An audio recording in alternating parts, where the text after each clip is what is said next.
This is Real News Media TV, coverage you can trust. Please like, share, subscribe, and hit the notification bell. Select all for daily news updates. Female security guard killed in St. Ann crash. A female security guard has died following an accident in St. Ann on Wednesday. She has been identified as 44-year-old Charlene Clark of Liberty Valley in Brownstown in the parish. According to sources, the driver of the vehicle later turned up at the Discovery Bay police station to report the accident. Sources say Clark had been traveling in a vehicle from Discovery Bay in the parish to the Bahia Principe Hotel in Runaway Bay where she worked. On reaching the hotel's service entrance, she exited the vehicle at the bus stop and attempted to cross the road when she was struck by a vehicle. The incident happened approximately 6:43 p.m. Wednesday. Investigations are ongoing. Santa Cruz Courthouse burglarized. Hearings at the Santa Cruz Courthouse were this morning affected as police cordoned off a section of the building following a break-in at the facility. Sources say sanitization items and undisclosed documents were stolen during the break-in, which is believed to have happened last night. Originally built as the Petty Sessions Court, the facility is mere meters from the Santa Cruz police station. The $11 million building was formally opened by then Justice Minister A.J. Nicholson in 2007. 16-year-old killed in bicycle accident in St. Ann. A 16-year-old boy died from injuries he sustained in a motor vehicle accident in St. Ann on Wednesday. He is Zidane Thomas from Higginstown in the parish. Reports are that while riding along the Higginsland Main Road in K Valley, Thomas lost control of his bicycle, which collided with a parked vehicle. He was taken to the Percy Junior Hospital, where he succumbed to his injuries. Commanding officer for the St. Ann Police Division, Superintendent Dwight Powell, today appealed to road users to observe the rules of the road and take other users into consideration. Not only observe the rules of the road, but all of the tenets as it relates to defensive driving must be maintained. We will be out there to ensure that we do what is required to ensure safe commute throughout the parish, he told the news. He added that when compared to the same period last year, there has been an increase in the number of traffic fatalities. We are showing a slight uptick over last year. I don't have the stats in front of me, but last time I checked, we had about 23 fatalities, excluding those from yesterday, so this will take us somewhere about 25 as against about 15 for last year, he said. Jamaican implicated in gun smuggling incident in Atlanta. A French national in Atlanta, Georgia, has been arrested for attempting to smuggle 11 firearms which he says were purchased from a Jamaican man. According to CBS 46 News, the Frenchman was held on Monday at Hartsfield-Jackson Atlanta International Airport. The man, who is identified as Kenan Leome, was booked for a Delta Airlines flight to St. Martin. He checked 2 pieces of luggage and Delta sent them for security screening. Security personnel allegedly found 9 handguns. It was discovered that Mr. Leome, who was in the U.S. on a non-immigrant visa, did not declare any firearms and does not possess a license to export firearms. He reportedly told the special agents he bought the firearms for US $2,500 from the Jamaican man who was selling the weapons out of the trunk of a vehicle in Newnan, Georgia. Mr. Leome said he was hoping to take the firearms to St. Martin and sell them for profit. Abigail Mary will report to the police when she feels safe, said lawyer. Attorney at law Aisha Robb, who is representing Abigail Mary, says that when her client feels safe, she will present herself to the police in order for them to take her name off the missing persons list. She notes that Mary is in good health except for the physical abuse she allegedly suffered at the hands of family members.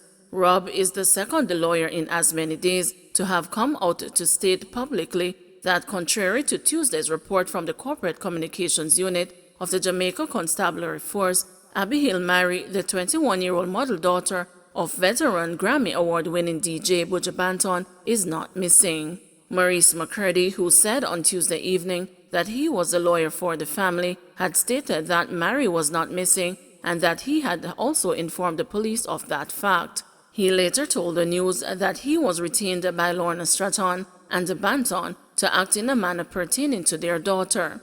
I act on behalf of the Mary family. I was retained by Lorna Stratton and Mark Mary, the mother and father of Abigail Mary, for the purpose of this correspondence to say that she was not missing. Her father was concerned. Miss Abigail Mary was never missing, and it was important to put it out there, McCurdy told the news. A letter was posted to Abigail's social media on Wednesday morning, signed by Rob, who said she was her real lawyer. This has caused her followers on social media to admit that they were confused and questioned what was really happening. The speculation that she was not in charge of her own social media pages persisted, and the fans have been asking for video proof that Abigail is in fact doing well. Rob, who was in court on Wednesday morning, later brought some clarity to the situation.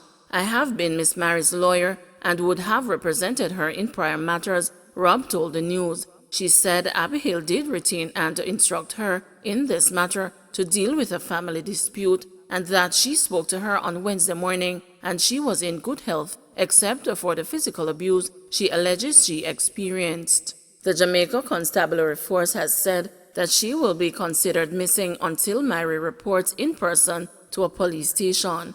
However, Rob says that when her client feels safe, then she will report to the police. There were no immediate plans in place for her to do so on Wednesday. I am aware of the policies of the JCF as it relates to missing persons. When Miss Mary feels it is safe, at the appropriate juncture, she will present herself to the police, Rob explained. She added that it was not clear who had filed the report to the police. In 2020, Mary represented well in the Vogue Challenge and enjoyed fulsome support from fans on Twitter and Instagram for her world-class editorial images, which quickly racked up more than 4 million views. Her father reposted the images on Instagram along with the caption, "Abby, my whalers, you go girl, love you baby." The challenge was meant to highlight the potential of black creatives throughout the African diaspora, including models, photographers, stylists, and other professionals. The then 20-year-old Mary was featured on the official websites of Vogue US, Vogue Japan, Vogue Australia, Teen Vogue, and The Cut, among others. She was also highlighted in a segment of Good Morning America. "This is a young, brilliant, and a promising young lady, and I hope that this will be behind her soon," Rob said of her client. When quizzed about the abuse allegations made by Abigail through her lawyer, McCurdy stated, "I have nothing to comment on that at this time, and it would be unreasonable to ask me for a comment as I have made no such allegation."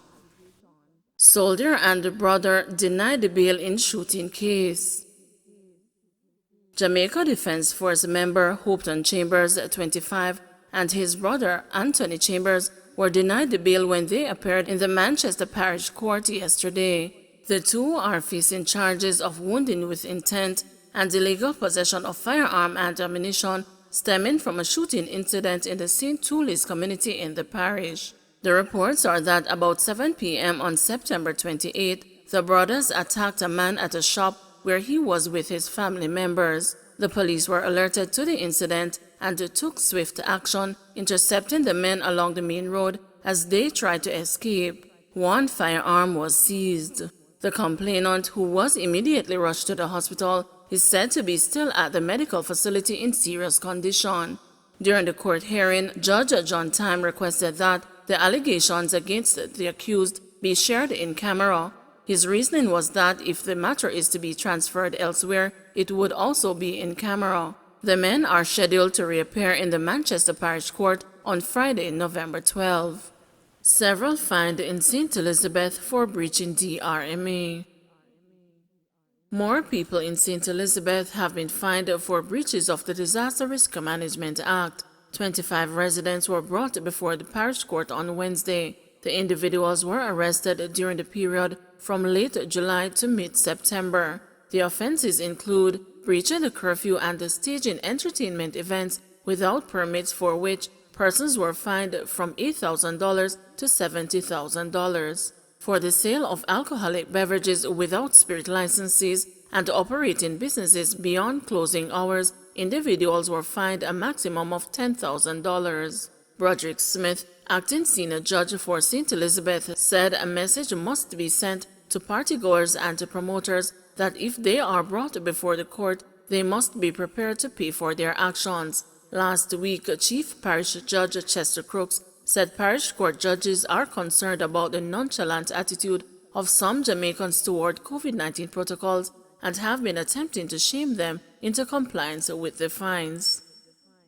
Don't forget to like, share, subscribe, and hit the notification bell. Select all for daily news updates.